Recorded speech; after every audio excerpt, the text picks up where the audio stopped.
भगवती इंदूरच्या प्रसिद्ध सराफा बाजारात रोज संध्याकाळी एक नेहमीचं दृश्य दिसायचं। गजबजलेल्या रस्त्यावर चाटच्या वासात आणि लोकांच्या गर्दीत एक साधारण 50चा माणूस लाकडी चाकांच्या फळीवर रांगत रांगत पुढे जात असे। पाय निकामी, अंग कृश, चेहऱ्यावर थकवा, लोकांना तो दिसायचा आणि मन आपोआप द्रवायचं। कुणी 10 रुपये टाकायचं, कुणी 20, दुकानदार कधी कधी जेवणही द्यायचे। तो शांतपणे पुढे निघून जायचा। सगळं अगदी नेहमीसारखं, सगळं अगदी नॉर्मल। पण 18 जानेवारी 2026 रोजी हे दृश्य अचानक बदललं। भिक्षावृत्ती मुक्त भारत मोहिमेअंतर्गत इंदूरमध्ये सुरू असलेल्या बेगार फ्री इंदूर अभियानात या माणसाला पकडण्यात आलंय।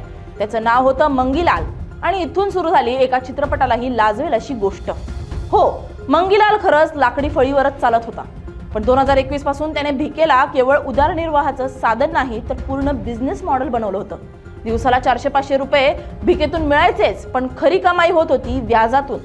सराफा बाजारातील काही व्यापाऱ्यांना त्याने 4 ते 5 लाख रुपये व्याजाने दिले होते आणि त्यातून तो रोज 1000 ते 1200 रुपये कमवत होता। तपास सुरू झाला आणि एका मागोमाग एक धक्के समोर येत गेले।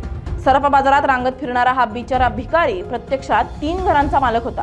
भगतसिंग नगरमध्ये 3 मजली इमारत, शिवनगरमध्ये 600 स्क्वेअर फूटचं घर आणि अलवासा भागात PMY योजनेतून रेड क्रॉसच्या मदतीने मिळालेला एक 1 BHK फ्लॅट। इतकंच नाही तर त्याच्या नावावर 3 ऑटो रिक्षा भाड्याने चालू होत्या आणि एक मारुती स्विफ्ट डिझायर कार देखील होती, तीही ड्रायव्हरसह। हो, लाकडी फळीवर भीक मागणारा माणूस कारमध्ये फिरत होता। आता प्रशासनाने त्याला पुनर्वसनासाठी आश्रयगृहात ठेवलंय आणि त्याच्या संपत्तीची चौकशी सुरू आहे। इंदूरच्या भिक्षावृत्ती विरोधी कायद्यानुसार त्याच्यावर कारवाई होऊ शकते। विशेष म्हणजे स्वयंसेवी संस्थांच्या माहितीनुसार तो पूर्वी गवंडी होता आणि आता त्याला याआधीही 2दा भीक मागण्यापासून रोखण्यात आलं होतं, पण तो पुन्हा त्याच धंद्यात परतायचा।